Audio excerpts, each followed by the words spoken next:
Sekarang kita membahas soal tugas 4 materi akuntansi pajak. Di sini kita bisa lihat soal adalah seperti ini dan kita sudah membaca dan mengerjakan soal ini. Kita juga sudah membaca rubrik penilaiannya. Saya hanya menjelaskan rubrik penilaian tersebut. Kita pertama diminta untuk menghitung income tax payable untuk tahun 2018, kemudian deferred tax asset atau DTA, dan juga deferred tax liability atau DTL untuk tahun 2018. Kita juga diminta untuk menghitung income tax expense dengan didukung jurnal yang diperlukan.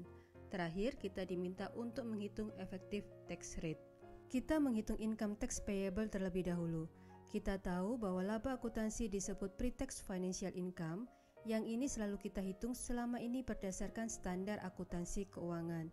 Aturan dalam SHK bisa berbeda dengan aturan perpajakan, sehingga income menurut SHK bisa berbeda dengan income menurut peraturan perpajakan. Income yang sesuai peraturan perpajakan disebut taxable income, dan ini yang kita hitung sekarang terlebih dahulu sebelum kita menghitung income tax payable. Income tax payable dihitung dengan menjumlahkan income before tax, permanent difference atau selisih permanen, dan temporary difference atau selisih sementara. Income before tax atau laba sebelum pajak dari soal adalah sejumlah $1.500.000. Kemudian kita hitung permanent difference. Di soal disebutkan bahwa perusahaan mengakui adanya pendapatan bunga obligasi sebesar $16.000. Pendapatan bunga ini tidak boleh diakui dalam peraturan perpajakan, sehingga $16.000 akan kita kurangkan dari $1.500.000. Di soal juga disebutkan ada beban asuransi CEO yang dilaporkan oleh PT Marjan di laporan keuangannya sebesar $35.000. Beban ini tidak boleh dilaporkan menurut aturan pajak. Sehingga angka 35.000 ini akan kita tambahkan dari 1.500.000 yang berarti dengan kata lain, karena beban tidak boleh diakui dan beban ini sebelumnya sudah dilaporkan di income before tax, maka ketika beban ini tidak boleh dilaporkan, akibatnya adalah jumlah 35.000 ini akan menambah 1.500.000. Kedua beban ini adalah permanent difference. Selanjutnya kita ke kasus soal lainnya yang tergolong temporary difference. Kita tetap mulai dari income before tax $1.500.000. Di soal 1 ada keterangan, pada tahun 2018 perusahaan beli peralatan senilai $560.000 dengan umur ekonomis 4 tahun tanpa nilai sisa yang disusutkan dengan metode garis lurus. Beban pensusutan terkait ini sudah dilaporkan di laporan keuangan perusahaan tahun 2018.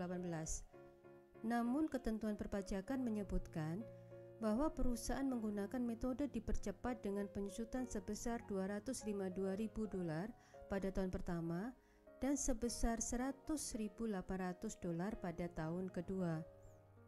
Sehubungan dengan ini kita berfokus pada tahun pertama karena kita sekarang di tahun 2018 dan tahun pertama yang disebutkan di soal adalah tahun 2018. Oleh karena itu, kita gunakan angka 252 dan kita cari selisihnya dengan beban penyusutan menurut garis lurus. Beban penyusutan dengan garis lurus cara perhitungannya adalah dengan membagi $560.000 dengan 4 tahun sehingga menghasilkan beban penyusutan tahun 2018 sebesar $140.000. Angka $140.000 ini kita cari selisihnya dengan metode garis lurus dipercepat di tahun yang sama yaitu $252.000 sehingga menghasilkan selisih sebesar $112.000. Jumlah metode garis lurus yang sudah diakui lebih sedikit berarti sebelumnya. Perusahaan mengakui beban terlalu rendah jika berdasarkan peraturan perpajakan, sehingga perusahaan harus menambah beban sebesar $112.000. Penambahan beban ini akan mengurangi income before tax. Kemudian yang perlu kita sesuaikan lainnya berhubungan dengan pengakuan pendapatan dari pesanan di soal 2. Disebutkan bahwa pada tanggal 31 Desember 2018 diterima pembayaran atas pesanan sirup sebanyak $70.000 untuk 3.500 botol sirup. Sirup akan dikirimkan sebanyak 980 botol pada tahun 2019 dan sejumlah 2.520 botol pada tahun 2020. Transaksi ini sudah dicatat oleh perusahaan dengan menjurnal, debit kas dan kredit pendapatan diterima di muka atau unearned revenue. Berdasarkan peraturan perpajakan, Penerimaan uang dari pesanan ini sudah dianggap sebagai pendapatan perusahaan pada tahun 2018. Jadi secara akuntansi, perusahaan tidak mengakui transaksi itu sebagai pendapatan, tapi sebagai pendapatan diterima di muka atau hutang pendapatan. Sehingga perusahaan harus menambah pendapatan ini yang akan menambah income before tax sebesar $70.000. Selanjutnya di soal nomor 4 terkait garansi. Perusahaan mengakui adanya warranty expense sebagai bentuk perlakuan akuntansi untuk cadangan pengakuan garansi yang kita tahu jurnalnya di akhir periode adalah warranty expense pada warranty liability. Jadi secara SHK, kita diwajibkan mengestimasi garansi yang akan diklaim. Namun aturan perpajakan hanya boleh mengakui adanya warranty expense sebesar yang benar-benar diklaim dan dibayarkan ke pelanggan. Di soal disebutkan warranty yang diklaim tahun 2018 adalah sebesar $5.600. Jadi hanya ini yang boleh diakui menurut peraturan perpajakan. Namun perusahaan sudah mengakui warranty expense lebih besar sebesar $28.000, sehingga jika dibandingkan dengan peraturan perpajakan, beban diakui lebih tinggi yang menyebabkan pengurangan income before tax juga tinggi, sehingga selisihnya sebesar $22.400 harus kita tambahkan dari income before tax.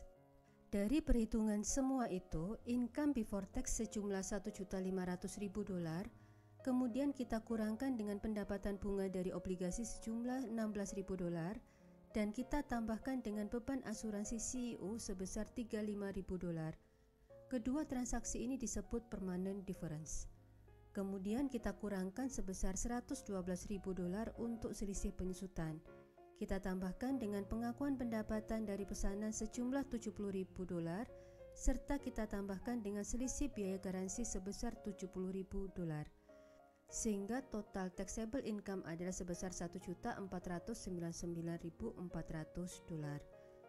Untuk menghitung income tax payable, maka kita mengalihkan $1.499.400 dengan rate pajak sebesar 25% sehingga income tax payable adalah $374.850.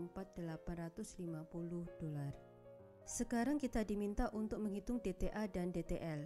Di sini kita berfokus pada selisih antara catatan akuntansi atau book dengan peraturan perpajakan yang tergolong temporary difference. Jadi ada penyusutan peralatan, pendapatan dari pesanan, dan beban garansi. Dari perhitungan sebelumnya kita tahu selisih untuk penyusutan peralatan adalah sebesar $112.000, kita kalikan dengan 25% menghasilkan $28.000. Penyusutan pendapatan dari pesanan sebesar $70.000 kita kalikan dengan 25% menghasilkan $17.500. Dan beban garansi sebesar $22.400 kita kalikan dengan 25% menghasilkan $5.600.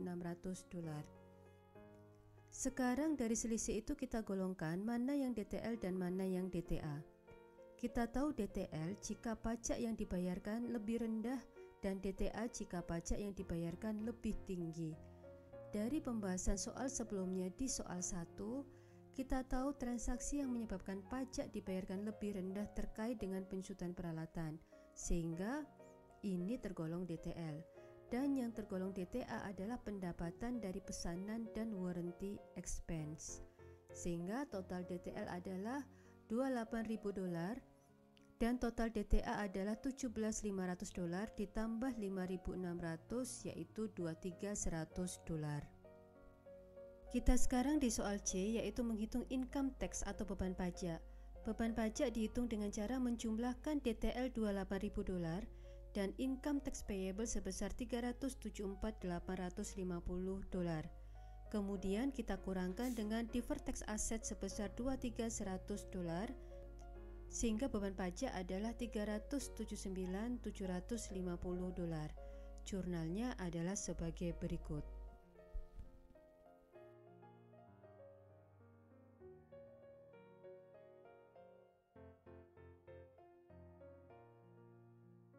Sekarang kita di soal D untuk menghitung effective tax rate yang dihitung dengan cara membandingkan nilai tax expense sebesar $379.750 dengan net income before tax sebesar $1.500.000.